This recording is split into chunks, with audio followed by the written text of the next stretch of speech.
In this video, I'm going to be drawing 6 fan art drawings. 6 fan art challenge. Okay.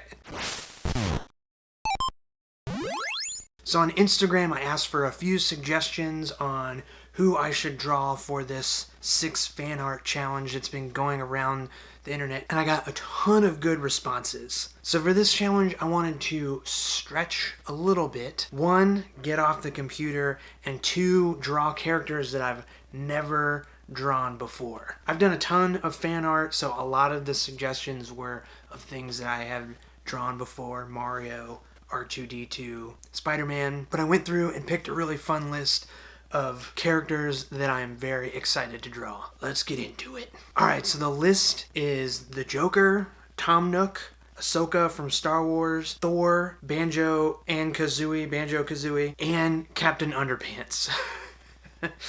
So I just printed the template that everybody has been using on an 8.5 by 11 sheet of paper and started penciling. Now this actually took a little longer than I expected, and I'll get into why in just a minute here, but I don't want to bore you with all of the erasing and back and forth of figuring out the pencils, what the characters are going to look like. But my method for working is pencil, then ink, then color. I start by sketching and just using like really basic shapes, circles and ovals and rectangles, and just to figure out the forms of the characters. I personally do a ton of erasing and reworking and you know, the little sketchy lines to sort of try and find the right line in there. But really my method is just to start super basic and build more and more detail from there. So once I had the characters locked down, I traced the artwork from the sheet of copy paper onto a piece of Bristol board where I'm going to be inking and coloring these characters. Of course, my light box is at the warehouse, so I just held up the 2 sheets of paper, the copy paper with the pencils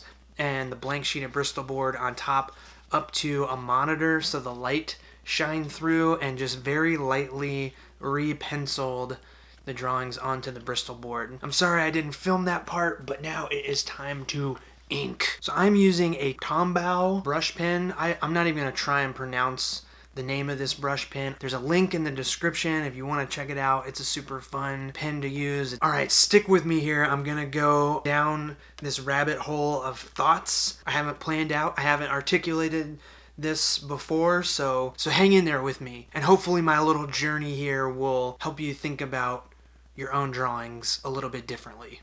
Okay, so now I want to get honest with you. I want to be honest here. It's not really that big of a project, but I've had a big project that I've been working on the past couple weeks, and it's going insane.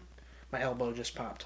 It's going insanely slow. I'm having a really hard time working on it. I think it's going to be a cool, fun little book that I'm going to put out there. You're going to hear all about it in the next few videos, so hit me with the subscribe and ring the notification bell to be alerted when the videos go up and you can hear more about this project. But yeah, I've just been struggling. It's going really slow because I want this to be a sort of showcase for where my art is at the moment. I feel like I'm having a little bit of an identity crisis on what my style is, you know, what the essence of my drawing style. So that's why I'm doing this fan art challenge. I'm taking a break from this other project. I actually feel like I've started going on it and it's gonna be really cool, but it took a long time to get there. Now I actually have to like put in the work and finish the thing. But taking a break, doing this 6 fan art challenge.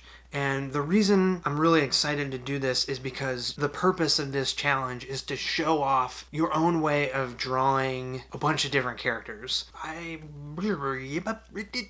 had to really think about how I was going to interpret all these characters, and it's almost like you had to take these 6 wildly different characters and make them all look like they fit together. I don't think I'm being successful in that necessarily, but this whole thing is forcing me to think about what my style is and verbalize it a little bit here. So, you know, I'm looking at these drawings, and when I think about what makes these drawings mine, other than the obvious fact that I'm actually drawing them, the idea is, you know, I want someone to look at these drawings and say, oh yeah, JP drew those. I can tell JP drew those. You know, for me, I want my drawings to be cartoony and bold and accessible. I think that's something that I'm realizing is more and more important to me. I want anybody to look at one of my drawings and say like, oh, I could draw that, which is a really weird thing to say, and I think a lot of artists and illustrators think the opposite of that. But I think that's a big part of what makes art and illustration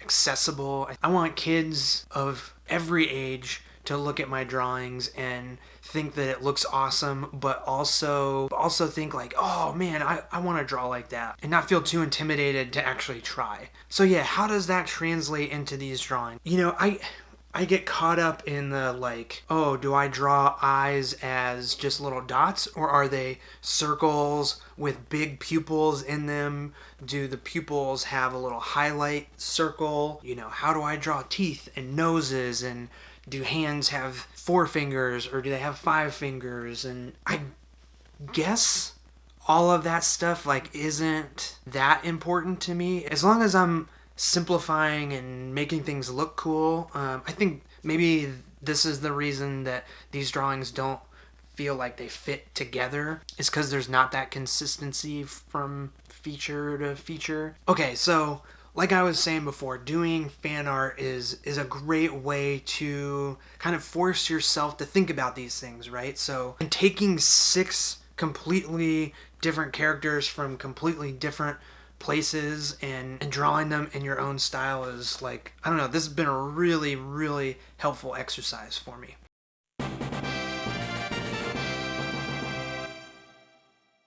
Okay, so now I'm jumping in to the color stage, the final stage. I'm using Copic markers, and I'm gonna say right up front, I don't have a huge collection of Copic markers, so my colors are limited. There's definitely some colors that I am missing. I would love it if the purple on the Joker's jacket was not this dark.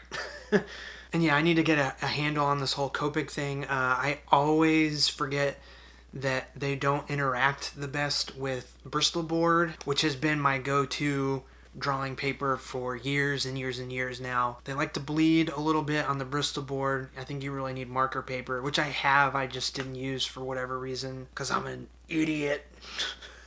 Okay, so I'm really going back and forth on these characters. I like a lot of what I got going here, but there's also a lot of stuff I don't like. I'm gonna say that Ahsoka is a very, very difficult character to draw. I don't think I nailed her personality in any way. I should have tried to draw her cool lightsabers. I drew her in her like Rebels outfit, which I think is a really cool costume design. She's got the double white lightsaber. She's like, oh man, she's so cool in Rebels. But yeah, the point I'm trying to make here is that I'm going with it, you know? Like, it's not perfect, but I'm doing my best. So, Captain Underpants, I actually really like this drawing. I've never drawn Captain Underpants or Dogman, but he's a super fun character to draw, his little egghead. And, of course, I messed up. I tried to add a little bit of shading to his tidy whities, and now they're not tidy whities anymore. They're tidy light blueies. What? So Thor, Thor could go 100 different ways. I drew the Joker like heavily influenced by the Akira Toriyama Dragon Quest monsters. He's basically like the bad guy from the early Dragon Quest games. The evil wizard dude that I forget his name. His name always changes. And Thor is like totally different. He's got this like Rocky and Bullwinkle feel to him, which is something I should probably look into more. Like some of those older cartoons that I never list as a direct influence, but maybe there's something there. Tom Nook? I'm seeing this dude every day. I'm trying to pay off my mortgage to Tom Nook, and he's still cute little raccoon dude. So I think Tom Nook and then Banjo and Kazooie were probably the easiest for me. Anthropomorphized.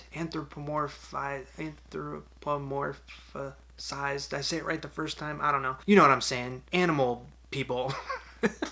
That's my kind of go-to thing. Drawing dogs and turtles, and these last two came a lot easier for me. And Banjo and Kazooie, man, How did I not play that game? I loved the Donkey Kong Country games so much, and I guess it was because I got a Nintendo 64 much later on that I just missed it somehow. I don't know, but looking up what these characters look like, those games look really fun. Super, super cool character designs. All right, there we go.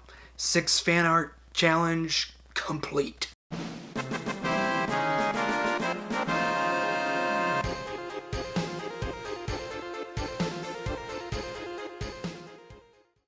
Oh, all right. So like I was saying, this was a super fun experiment in, one, figuring out my style, or at least it forced me to think about it a little bit more and really figure out what are the things that are important to my drawings. Not just how I draw things, but why I draw the way I do. I definitely haven't figured it out, but I think it has really set me up for tackling this bigger project that I'm going to be showing off in the next couple videos. Copic markers, I still really got to figure out. My main goal with this was just to make everything look as smooth as possible, not doing a whole lot of shading or anything like that. But yeah, the 6 fan art challenge, super fun. I don't do all the art challenges that pop up, but I really think this is a good exercise, and I super encourage you to take a shot at it. If you do, be sure to draw characters that you've never drawn before and pull from different places, whether it's video games, cartoons, comics, whatever. Don't just pull all cartoon characters. Pull from different places. Okay, thank you so much for checking out this video.